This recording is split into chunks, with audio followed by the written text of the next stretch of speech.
First story I got for you. 9-year-old accused of I brutal. don't know why anyone follows this stream when you could be stalking. I mean, following Sonic.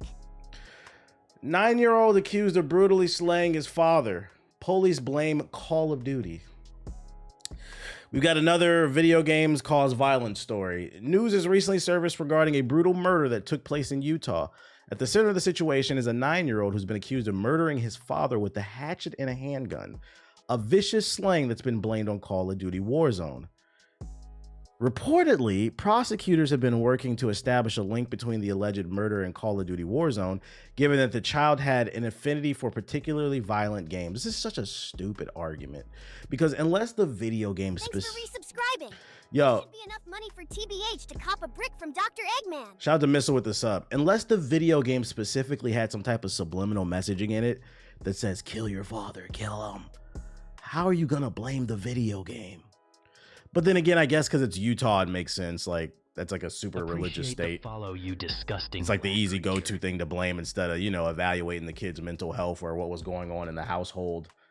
The parents could have been abusive. Like, who knows? You don't know why this person spazzed out the way that they did, but just going straight to Call of Duty Warzone is crazy. In an article published by Yahoo News, it was explained that the Utah Police Department arrived at the home in Thule to find a man bleeding from a gunshot wound to the head, and lacerations that were deemed defensive wounds. It was further reported that the 9-year-old, who has never been named, had emerged from the room and said that his dad was bleeding from the head and was dead. Per sources that obtained copies of the arrest warrants, it was claimed that the boy was addicted to consuming content, watching videos and playing video games, many of which were deemed to be not age appropriate.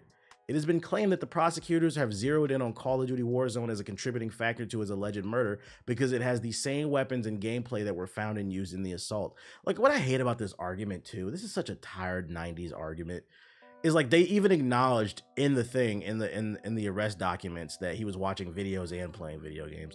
Who's to say a movie didn't do this shit, right? But even though that's still, all this shit is a stupid argument. Why not talk to the kid and be like, what's going on with you, man? Why do you think you did this? No, we can't do that. We just got a Warzone. I get it's full of microtransactions, but it don't drive a nigga that goddamn crazy. It's been suggested the boy struggled with behavior issues that could have contributed to the alleged murder. RIP to the dad, man. That's unfortunate. So we're not going to talk about the fact that a 9-year-old kid allegedly offed his father. He offed the father. That's what I'm saying. Like, that sounds more like a mental health issue, and he needs an evaluation. Like, what the fuck does Call of Duty? And then also, how did the 9-year-old get a hold of the gun? Why is that not a part of the conversation? Like, was it just out in the open? He was just able to get his dad like that? What are we talking about here? It's like the idiots who talk about banning guns. This is such a, but like I said, once I read the Utah Police Department, I was like, that makes sense. Takes place in Utah. Like, they're still stuck in the 90s. Yeah, gun safety is important. Like, you got to lock your shit up, bruh. Lacerations that were deemed defensive. Sounds like the kid was defending himself. He had the dad that was, well, let me make sure. Because I read that as the dad was defending himself. Did I read that wrong? Where's the lacerations part? Oh, here we go. It was explained that the Utah PD arrived at the home in Thule to find a man bleeding from a gunshot wound to the head and lacerations that were deemed defensive. Yeah, I'm reading that as the dad had a gunshot wound and lacerations, not the kid had the lacerations. Nah, that makes sense. Defending against the hatchet. Yeah, like I think it's lacerations on the dad. If it was on the kid, like I said, we don't know what's going on in the household, but I'm reading this as it was on the dad. If you're gonna have a gun, you got to be responsible with taking care of it and making sure no one gets access to it. Yeah, like why does your 9-year-old know where the fuck that shit is, bro? This is just like a sad story overall, and unfortunately, I hope like mainstream media doesn't pick up this dumbass story, bro. And we have another shit on Fox News. See, Call of Duty did it. Be like, bro, Call of Duty is just annoying and boring and uninnovative, but it has nothing to do with what's going on. TBH makes a good point. Go to the kid first. Maybe if someone had done something to begin with, this wouldn't have happened. That's the first thing I would do. Like, unfortunately, it sounds like they arrested this kid and he's probably just sitting in juvenile, waiting to be, are they going to mentally evaluate him? Waiting to be what, rehomed? Put into the foster system? Why is a 9-year-old playing Call of Duty? That's a fair take too. I still wouldn't put it on the game because like I was playing games that I wasn't supposed to be playing at a, like a lot of y'all grew up playing Grand Theft Auto and y'all turned out fine, at least halfway decent. Some of y'all weird, but you get the point. Like I'm not gonna solely blame this. There's no evidence of this. There's been plenty of studies that have proven that there's no correlation between video games and violence in real life. It's just an age-old argument that boomers like to make. And they went straight. They're just looking for a reason to try to understand why. I mean, you can cut someone while defending yourself because a lot of victims would have had the assaulter's skin. That would make more sense, though. If the lacerations were on the kid, that would make more sense. Like, and that's why I said you don't know what's going on in the home. The kid could have been abused by the father, and he felt he had to defend himself. And he grabbed a gun or something like that. Overall, the story is just sad, period. It's just sad, period. And it's somebody lost their father. A kid is about to be displaced into the foster system, juvenile, I don't know. Doesn't even sound, because there's nothing in this article that even mentions a mental evaluation. The kid's probably not going to get the help that he needs. Yo, shout out to shout out to MJ with the sub. Like, that's the real tragedy of this. I don't see anything in this article about this kid is going to receive some help. If there's something mentally off about him, he could end up being a big issue for society. I don't know.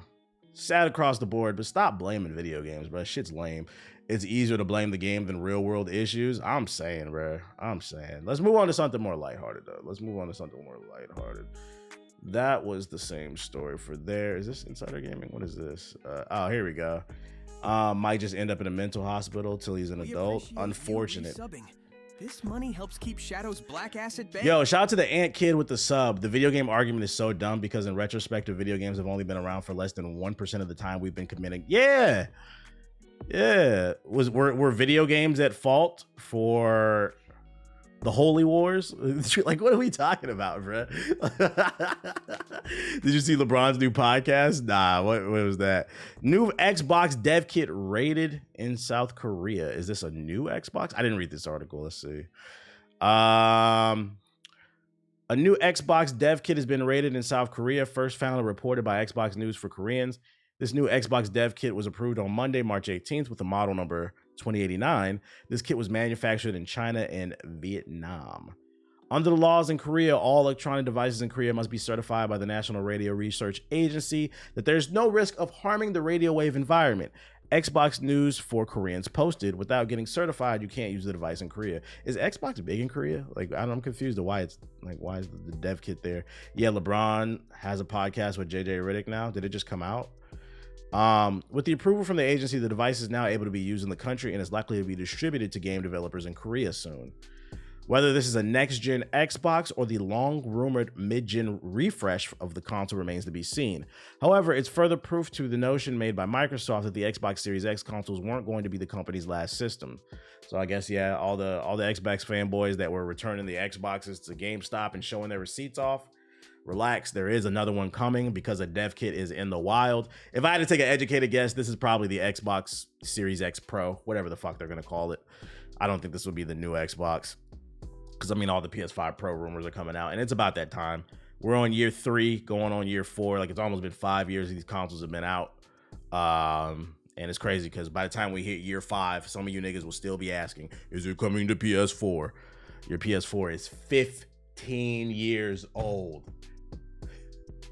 You have a video game console, a computer that's a teenager. Is it? I'm just saying, like, it looks, I think my PS4 could run it. I'm gonna slander you niggas into upgrading. I think it could run it, bro. I think it could run it, bro. You better hope that bitch turns on. I hate the naming scheme for the X. I do too. I think for the next Xbox, maybe if this is like the mid gen refresh, they're probably gonna keep it in the series name, Xbox Series X Plus or something like that. I'm fine with that, but like for the next big one, the next major entry, they really need to sit down with the marketing team and really think about something that sticks. They need to get away from this series shit. Do not call it the Xbox 2, a follow-up to the Xbox One. It's too late for Xbox 720. At this point, I don't even know what the fuck do you call it? Like, what would y'all call it? I wouldn't be mad at the 720. I just feel like they missed the boat on that shit. Xbox Triple X. What the fuck? You niggas want to watch some porn? Xbox 180. What? The box. The Xbox Cubicle. The Xbox box. Tony Hawk 900, Xbox Platinum, Xbox Gold. Yeah, at this point, yeah, they need to hire like a marketing team to sit down and just brainstorm for like a month straight, just throw darts at a fucking board or just write them on the wall. The Xbox GOC. All right, man, y'all not being serious, man. Y'all not. Thanks Next for time, knuckle fucking that follow button. you guys are not being serious, and neither is Knuckles. Let's see what we got. Xbox Evolution. That's okay. That could be okay. Let's see what's going on. I don't know what this one's about. Confusing as fuck for parents who have kids that play. Yeah, like sometimes like people have to understand when it comes to business, like keeping things as simple as possible is a great idea. That's why the Wii U did. I truly believe the Wii U did not sell because it was a horrible, like it wasn't the best console, but it could have did better if it was named the Wii 2. Instead, they called it the Wii U. So like if they're coming out with a direct successor to the Switch, just call it the Switch 2. Don't call it the Switch Platinum Plus Ultra Instinct. Just call it the Switch 2. It's less confusing, okay? Because not everybody sits and streams like this. And not everybody goes on IGN and reads articles and shit like that. Most people go to GameStop, step all over, step on diamond ore Minecraft swords, and get Legos up they fucking feet at the Switch. Shit, look at Project L's name change. Yeah, I think they're gonna have some marketing issues with that name change. If they were gonna come out with 2XO, they should have just kept that shit as Project L. Anyways, what's going on with Warner Bros. Games strategy? Warner Bros. Games has been discussing its business strategy. How many hardware generations are you expecting before we go full digital? I wouldn't be surprised if next generation, like PlayStation 6 and whatever the next Xbox is called, I wouldn't be surprised if that generation is full digital. Although I feel like I've seen a pushback. I feel like I've seen a pushback recently. It's hard to tell where like there's like a resurgence in appreciation for hard copies, whether it be music, video games, whatever. Like I seen it was either a tweet or a TikTok, and somebody had presented the question like, let's say like nuclear war pops off tomorrow, right? And you manage to survive because you get in a bunker, right? You come up and you have like a CD player or like an MP3 player or something, right? There was like, and you only had like, what do you have, a music or a movie collection to keep you entertained? Do you have something? I thought about that. I was like, yeah. I was like, the streaming is cool, and as convenient as the streaming era and the downloading era is, it is kind of scary too, because you don't own shit. At any point, Spotify could say, fuck y'all, we're taking our catalog back. How are you going to listen to music? If like, I feel like physical media does hit more. I also feel like the unexpected consequence. Subscribing. This should be enough money for TBH to cop a brick from Dr. Eggman. Shout out to Blackout with the sub. I feel like the unexpected consequence of digital media and the mass consumption of it is there's a lack of appreciation for art as a whole now. Because we can get it on demand, people don't appreciate it anymore. Like I remember, I think the first CD I ever bought was Chingy's first album. Don't laugh. Like I like Chingy. I was a kid. And I remember I played the fuck out that Chingy album like for like 3 months straight. That's all I listened to. And like it made you like it gave you a chance to actually digest the music, if that makes sense. Fuck y'all. I like the way she do that right there. Like I don't feel like anybody digests anything anymore. An album comes out, niggas is on Twitter saying classic album, trash album, mid. That's why like when I do like an album review, I usually don't do it until like a week after like the hype dies down, because I don't want to share my opinion a day after. Let me sit with it for a week or two. Like let me see how I feel. Because one thing about music and art as a whole, a lot of times it affects you depending on where you are in life. You may not appreciate something if you are not in the right headspace.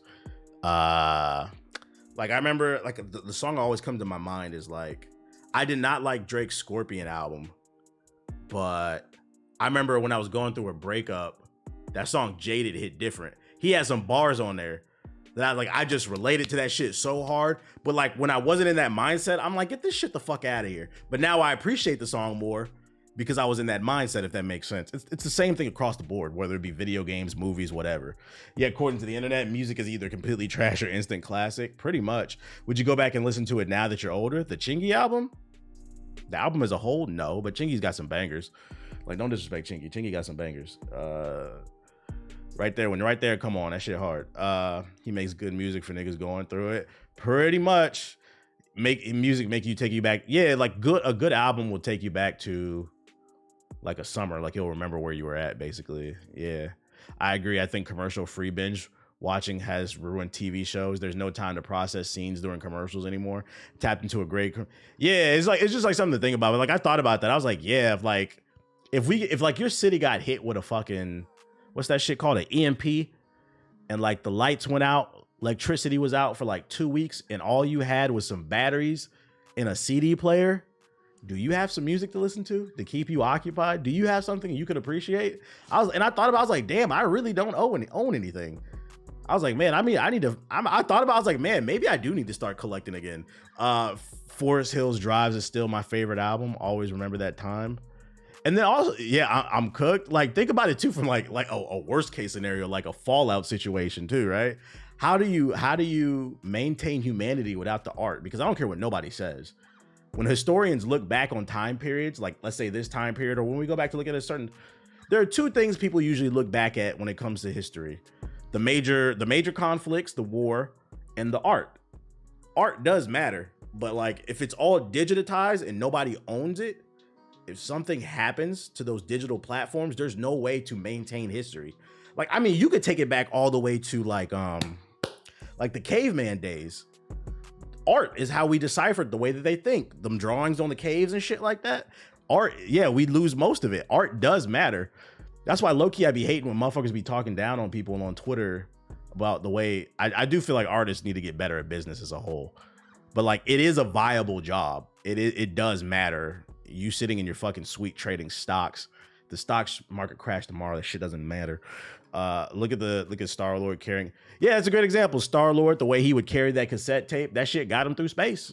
Oh, that's a fictional character, but you get the point. I be heading down to my local vinyl shop. Be getting hella shit. Yeah, art is the best part of living, bro. Let's get back into this article though. Would rather end myself than live in apocalypse society. People just imagine being assed out. Just hot as hell, nothing to watch, nothing to listen to, just be talking to your annoying ass neighbors, bro. Ancient West African culture has been lost to time because we shared our history orally. Also, a lot of us were enslaved, so don't forget that part. It wasn't just that history was transferred orally. A lot of us were taken away too, and told us shut the fuck up, stop sharing that shit.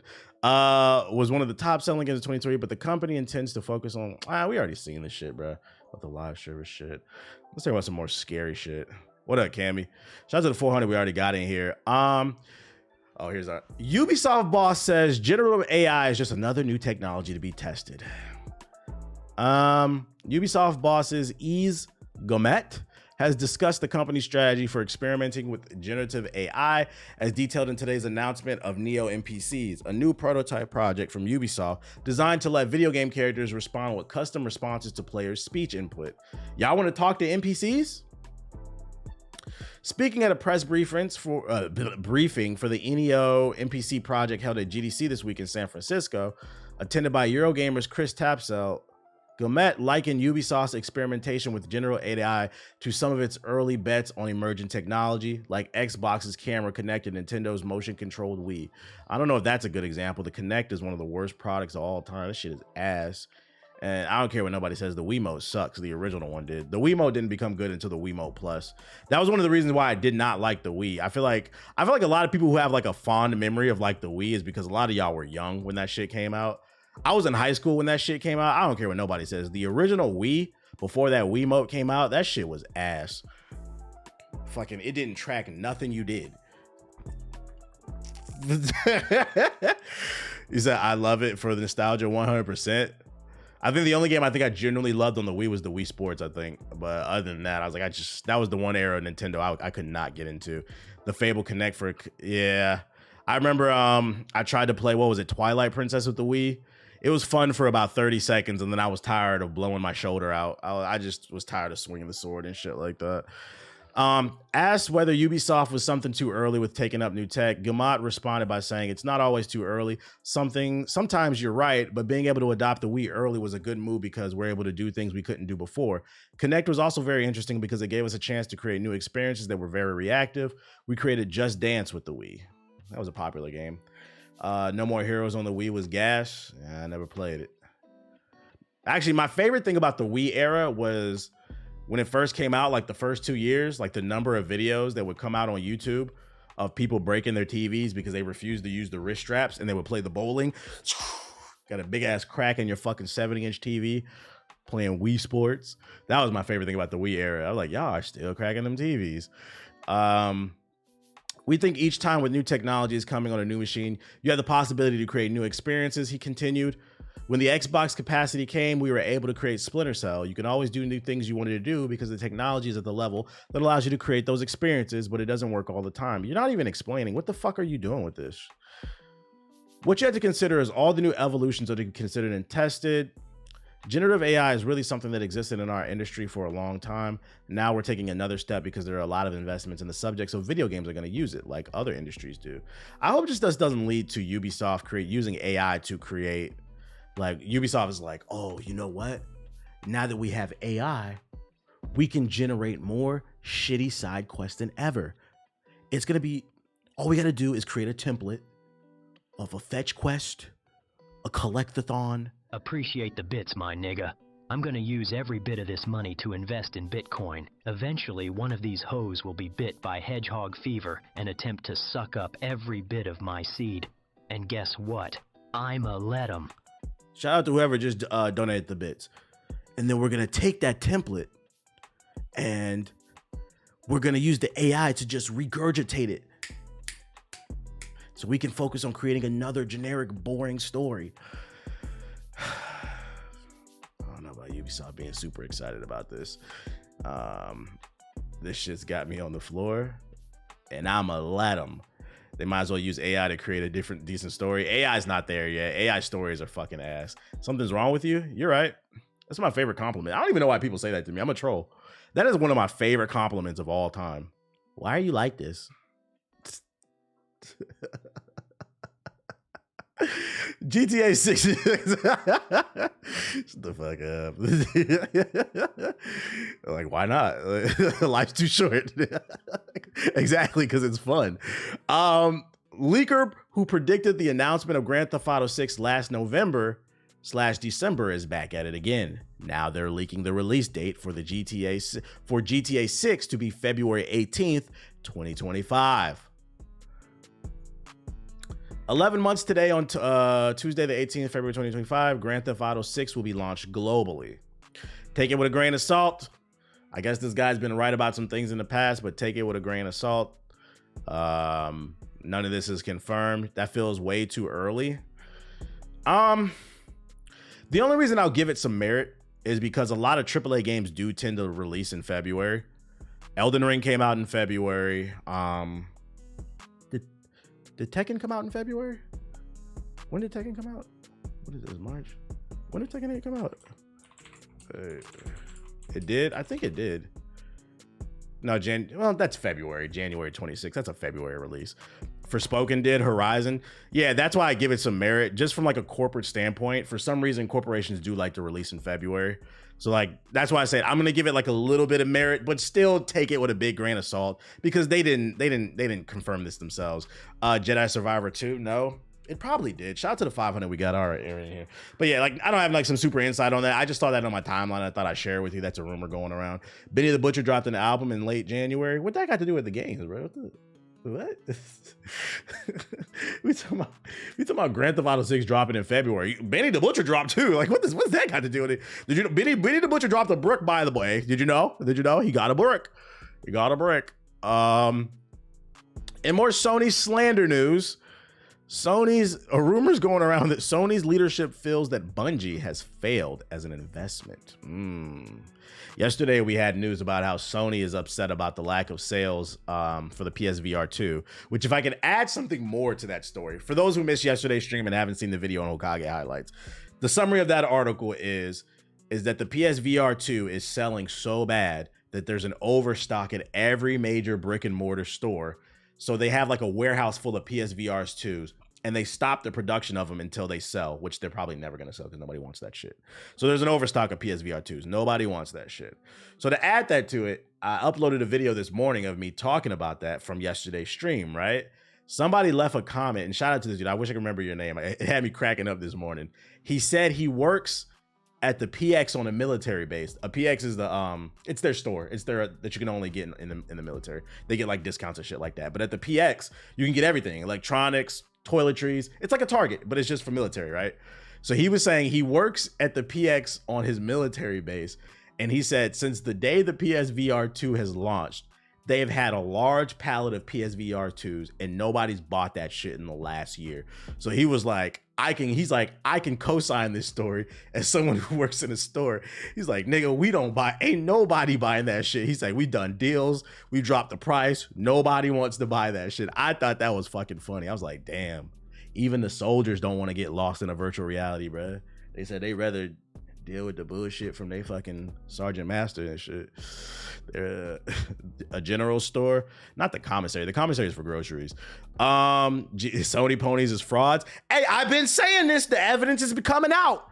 Sony niggas love to sit in Twitter spaces and talk about how great their games are, but we look at the numbers. If it ain't The Last of Us, Sony niggas really don't be buying their exclusives like they say they do. But then they'll sit in the comment section of my video and say that I'm a Sony hater, even though I criticize everybody and I play every Sony exclusive. But niggas really don't be buying Sony games like that, bro. Wait until Uncharted 5, pretty much. If it ain't Uncharted 5 or The Last of Us, motherfuckers is hella fraudulent. I'm writing this as a throwaway. Please just use this information to corroborate other sources you may have. Internal perspective at Sony is very negative towards Bungie right now. It is seen as a failed investment, and strategies are being discussed to resolve around more recouping losses. One internal leader from the US is fighting to take over the right to the ship, while many others across the Pacific want a much harsher method. The former US leader holds a respect from overseas leadership, so it's likely she will get their way. The person's perspective is that there are many gluttonous executives at Bungie who are not doing their jobs and are hindering the organization. It is believed that the workers are skilled, but the leadership is unable to perform their duties. I wonder what that means, gluttonous. Because like when I hear gluttonous, all I can think of is like the CEO and maybe the vice president are taking in too much money. More subs than that? Rouge the Bat just upped the prices on her OnlyFans. The fuck I'm supposed to do with this? Yo, shout out to Michael with the get this sub. Yeah, the only thing I can think of is that the higher ups are taking too much money, which is not being reinvested in the company. Because like there was a statistic that came out. It was like an image. It was a picture of Nintendo CEO and Bobby Kotick, which is the former CEO of Activision, and the CEO of Nintendo makes $2 million a year.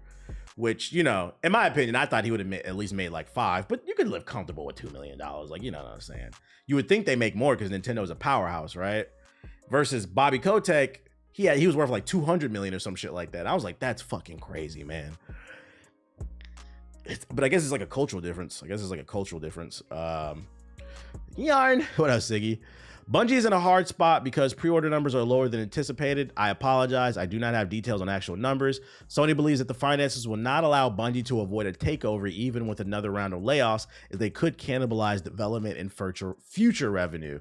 Overall, Sony has been very upset at Bungie's leadership. They have not been able to successfully advise Sony teams, and while Lightfall hit internal revenue targets, every target since has been missed at an escalating decline. They say ain't nobody playing Destiny 2, nigga. Do you remember when you could order a pizza on the Wii? No, I didn't play the Wii like that. Did you not? Ronan, you do not listen, bro. Don't get a 600. Bungie leadership regularly reschedules meetings with the Sony leadership. Know that the next time slot could be months away. I hope this sheds light on ongoing things from Sony's side. It is believed that the takeover would allow Sony to turn Destiny into a more profitable game. It won't. Sony's leadership can take over Destiny. That doesn't make me interested in the game. Destiny is so fucking overrated, bro. Destiny should be held. Destiny should be considered an overachiever, in my opinion. Destiny is the best-selling 6 out of 10 I've ever seen, and that applies to Destiny 1 and 2. I don't care what nobody says. Destiny 1 and 2 is the best-selling 6 out of 10 I've ever seen.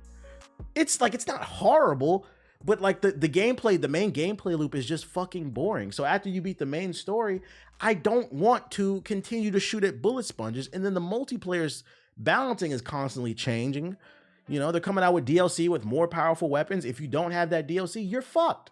I'm not buying that shit. You gotta buy DLC to play multiplayer, nigga? Fuck that. It's an imbalancing issue that like, no thank you. Destiny's been shit for a while. Locking paid content away is insane. What up, Tube? We see you. They faked it for so long, they don't know how to keep it up. So it sounds like Bungie really needs a win with Marathon. And what did the rumor come out a couple months ago? Removing planets too. I didn't even know. It's been a while. I haven't played Destiny 2 since launch. The rumor had came out that they flew out some content creators to play Marathon, and then Bungie asked who would buy this game if it came out tomorrow, and nobody raised their hand. I would hate to see them go. They got to find a way. They got to find a way. Also, keep in mind, none of this is confirmed. I'm assuming this is coming from like a forum or something like this, because this person does not state the source. Like, where is this from? Off topic, you interested in the new doc exposing people at Nickelodeon? Yeah, we were talking about that earlier. Quiet on the Set. I have it on my whiteboard of listed things to watch. I'm gonna get to it. I was just talking about it earlier because like I drive past Nickelodeon all the time. Like it just doesn't hit the same when you like when I first moved here and I drove past Nickelodeon. I was like, oh shit, it's Nickelodeon. I drive past it now. It doesn't hit the same. What else we got for ya? Why Black Ops David Vonderhaar doesn't want his new studio Bullet Farm to compete with Call of Duty. Corporate systems is killing the arts and creative industry. It really is, man. I feel like corporate suits have always been an issue, but like the balance, I feel like it used to be like a 70-30 issue. It feels like the suits are like an 80-20 now, where the suits are taking over 80% of every creative process, and it's ruining a lot of shit. So for those of you unaware, David Vonderhaar is the helm. He's the leader of a new studio that just got announced like 2 weeks ago. We was talking about it on a stream. It's called Bullet Farm. They're working on a new shooter. I believe it's a co-op PvE shooter. And I guess they're releasing a statement about why they want to compete with Call of Duty. If you don't know who David Vonderhaar is, if you're too young, he's one of like the original video game rock stars. Like when I was younger, like the only names I could come off the top of my head that like I knew like that was probably Miyamoto, Sakurai, Reggie, Vonderhaar, and then Cliffy B from like Gears of War. Like being a rock star in the gaming space as a gaming developer is very rare. He was definitely a rock star. I remember in the old Call of Duty days, if you had a problem, like if you got hit with a noob tube, fuck Vonderhaar. Like Kojima, yeah, I thought, yeah, you could throw Kojima up there. He's a rock star. Yeah. But like in the old days of Call of Duty, like I was in high school, it used to be fuck Vonderhaar. It wasn't fuck Activision. It wasn't fuck Call of Duty. Like niggas used to tweet Vonderhaar. They used to be in the forums. They used to be on this nigga's ass, bruh. And it's because he was the head of Call of Duty at that time. When you made some of the biggest games on the planet, juggling budgets of millions of dollars and selling millions of copies, what comes next? And that's the only reason I suggest pay attention to his new studio, because he's made good games. He's responsible for some of the best Call of Duties. For Vonderhaar, it was nearly a year off in an RV with his dog, but then he decided to do it again only on the terms of his time this time around. So basically, he's been off in an RV, hanging out with his dog, you know, seeing the world, spending his money. I'm not mad at it, but he said he's ready to come back like Jordan in the 4-5. John Marrero is up there too for the Boomers. Who's that? I don't know that one. I'm a Boomer. I don't know that one. After stepping away from Treyarch, where he served as a multiplayer design director on the legendary Call of Duty World at War, before moving up to the studio design director. So yeah, if you're wondering why the maps have been so ass in Call of Duty recently, it's because this guy is not there anymore. The Doom creator. Yeah, okay. Before moving up to the studio design director of the Sukunin Black Ops friend, Vonderhaar is now ramping up a new studio under the banner NetEase Games. I think it's destructive to creators, and I don't think it's super healthy for gamers either. I think having diversity is what we play, and what we play is better for entertainment in general. If there are only 5 franchises in the world and that's all you can watch, what are you missing? What new ideas? I agree. We need new IPs. I've been on record. So, you know what I'm getting out of this? He's saying that I wanted to come back on my own terms and I wanted to create something new. If I were to come back, I don't want to just join the Call of Duty team again. I respect it. He said, I want to, it kind of feeds into the narrative I've been saying for years, where I'm like, yo, people, these game developers, they're artists, whether you want to acknowledge them or not. And like, there's no way you can convince me that like, as an artist, you want to make Call of Duty every fucking year. I feel like sometimes we forget that these are people that got to pay bills. And sometimes you have to listen to your boss. So like, this kind of feeds into that narrative. He was like, bro, I don't want to make the same shit again. I've been on record that I don't want to operate that way. I don't want to make a game that's sequelized for 10 years. Call of Duty shots. I've already done that. I don't need to do that again. I did it with a bunch of other people who were very hardworking, but we've been there. It's time to do the new version of that, whatever that shapes up to be. When the finer details still need to be tested and hammered out, Vonderhaar comes from a shooter background, and shooters are what Bullet Farm is going to make. If you couldn't already tell that from the studio being a literal farm for bullets. Yeah, shooter market is dry right now. We need a new shooter. We need something innovative that sticks. I thought maybe damn, I already forgot the damn name of it. What's the game show shit that came out like a month or two ago? I thought that was gonna stick. The finals, yeah, I thought the finals was gonna stick, but like it had some balancing issues, and then it got plagued by hackers. Unfortunately, kind of lost momentum. It's a crowded landscape and one that's dominated by massive properties, not the least one Vonderhaar used to work on. But even though Bullet Farm is a new studio, it's not an indie one. So where many game developers with a strong profile transition to making games with a smaller scope, Bullet Farm was immediately tagged with the AAA label, tasked with delivering eye-catching experiences at NetEase, which makes sense. NetEase got money. I believe they're a Korean publisher. They got a lot of money. And I know that he recruited a lot of industry veterans. So like, it's a new studio, but like they have the talent of a AAA and the money. So yeah, that makes sense. X Defiant is like the Avatar Aang right now. I don't know about the Avatar, but I think people were looking forward to it, and they killed their own momentum. Sub make me happy. Sort of like when Rouge the Bat throws it back. Yo, shout out to Black Sage with the sub. Why not? Do you want to be Studio C? Vonderhaar jokes when asked about the decision to frame Bullet Farm that way. It was natural. This is what we're from. This is what we worked on. So subconsciously, I wanted to put that label on us so we perform that way. He says, shoot for the stars.